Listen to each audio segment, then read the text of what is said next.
I have just installed Xubuntu on my computer on a new hard drive. Show you today how to dual boot with Puppy Linux and Xubuntu. So just to take a quick look at Xubuntu, I've installed NeoFetch, so we can take a brief look at the data. So this is Xubuntu 25.04, the newest of Xubuntu series, and i3 CPU and 12 gig of RAM. So now what we'll have to do is we'll have to reboot into Ventoy and then continue.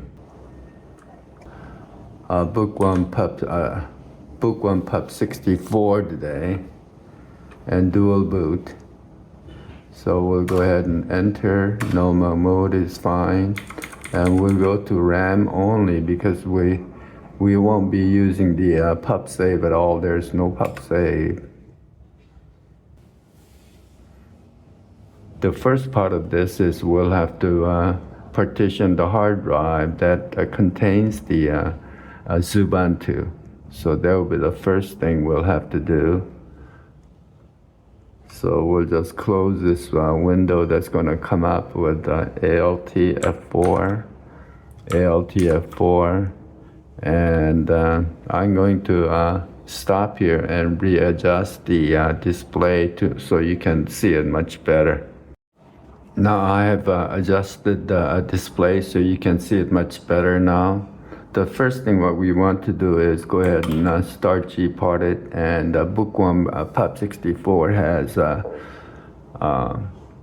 Synapse application launcher, so I'll just use that, and we'll go ahead gparted and then enter, and the internal hard drive is SDA, that's the one I need, and then here is the Xubuntu partition. Now what we'll have to do is we'll have to make several partitions for adding a Puppy Linux. So we'll go ahead and resize this, and then going to only give it approximately 60 gig for Xubuntu, and that should be enough. And we're going to resize and then apply here.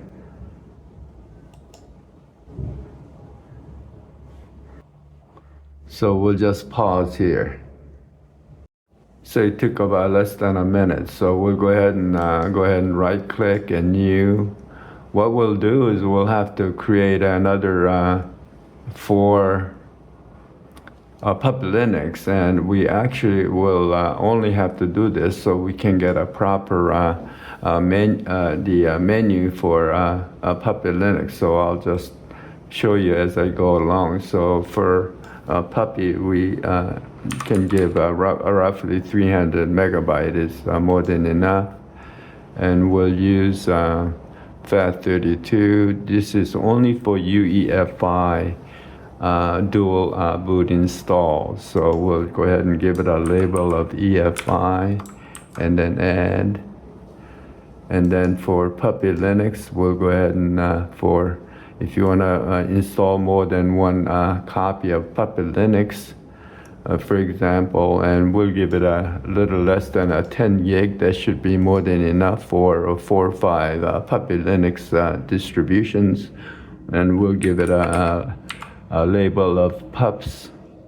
And then because of a unique Puppy Linux feature which uses save a folder, we're going to give a separate partition for a save folder, and we'll give it a roughly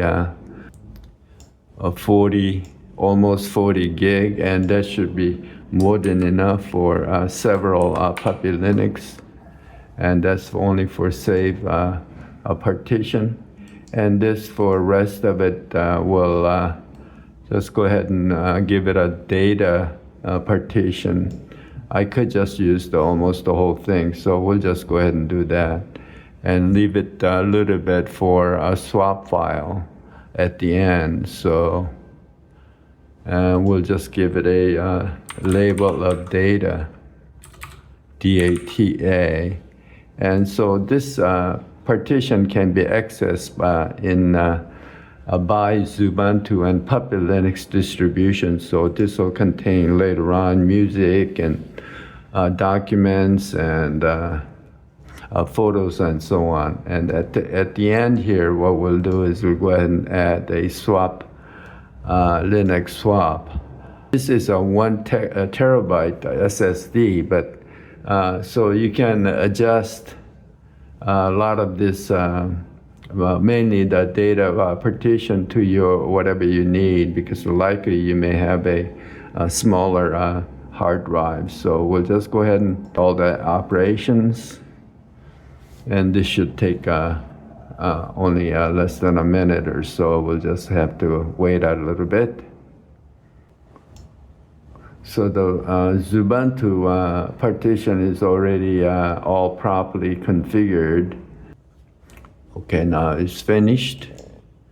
And then we'll go to UEFI partition for Puppet Linux, manage flags.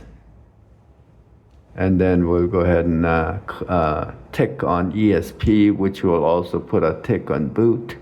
So that's the part where you have to partition the Puppet Linux. Now we're going to have to install a Puppet Linux. So we're on BookwormPup64, so we'll control spacebar.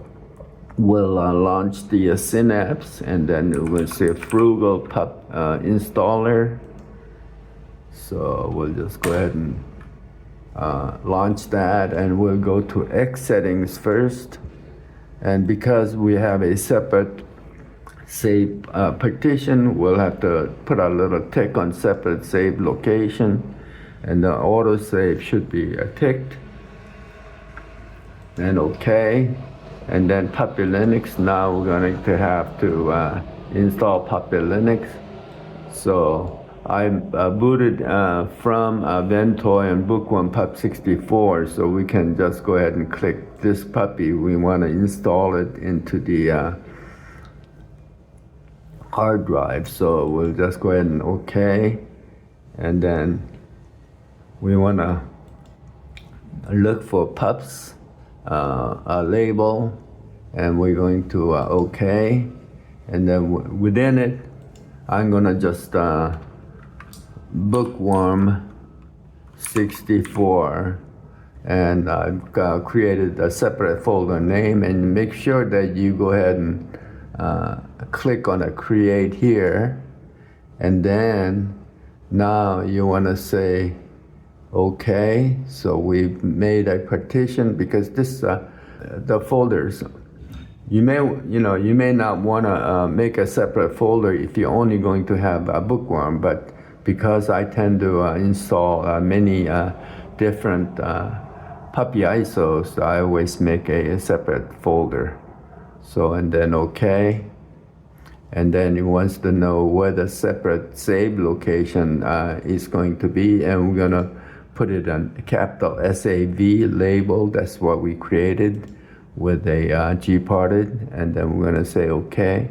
And within it, I also again want to make a separate folder, and this time lowercase save, create, and then OK. And then so it's just want to doubly confirm, so we're going to say OK. Now it's copying all the appropriate files into Puppet Linux. So we'll SDA4, OK. And then we'll just take a quick peek at SDA4. And this is a BookwormPup64 folder, and all the appropriate files has been copied. And then now, assuming that you don't want to install any more Puppet Linux, we can just go ahead and go to the boot. It wants to know where all the Puppet Linux files are, so we'll it already knows SDA4, and we just say OK. And it just to confirm that BookwormPup64 is in there, and OK again. And it wants to know where to put this a grub file. So we want to make sure that it's going to be at SDA3 because that's where the Puppet Linux grub file is going to be, and OK. And then UEFI 64 bit is fine, OK. And then it's going to write, and then it's already done. And we're going to exit now. And then we're going to start take a look at the grub file that's just been created by Puppet Linux, and we'll just go ahead and put it into a Genie, and let's just make it just a little bit larger so you can see it easier. So we'll just go to Preferences and then Interface, and then we'll just make it a little larger font so you can see.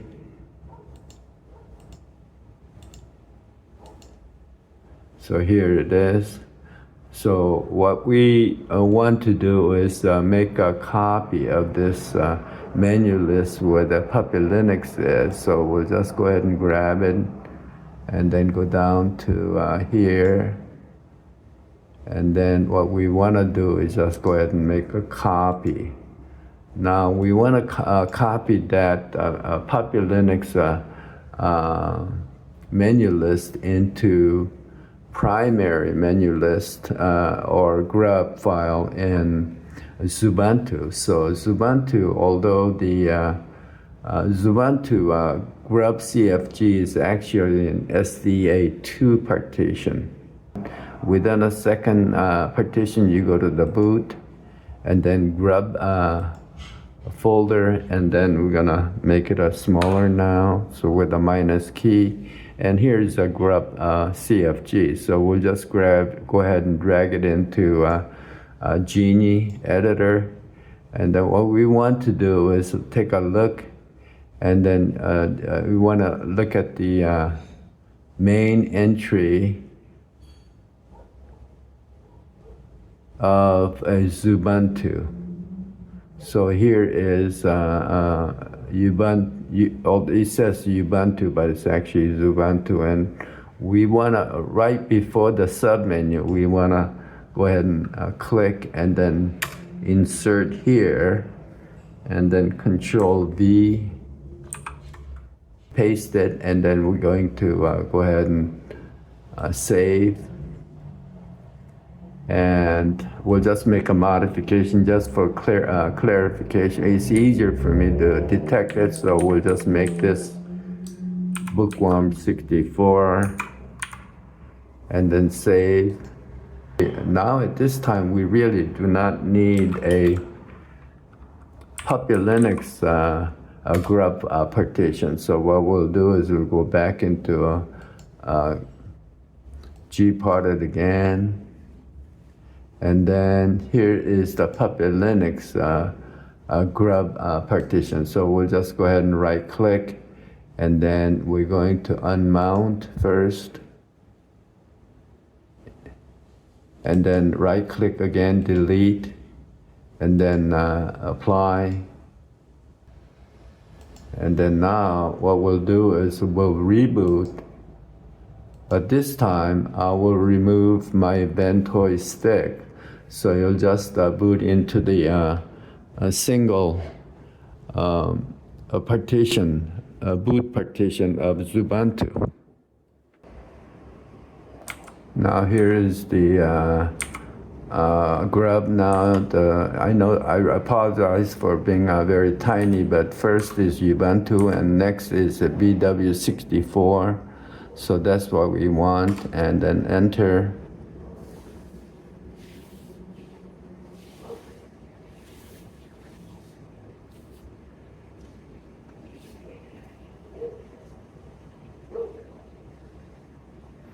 Now, if everything went okay, you should be into BookwormPup64, and here it is. Here's a quick setup menu. And because of my monitor is fairly high DPI, it looks small, but basically this is what I wanted to show you, that you can go ahead and indeed dual boot by using the method I showed you. I hope this has been helpful. Thanks.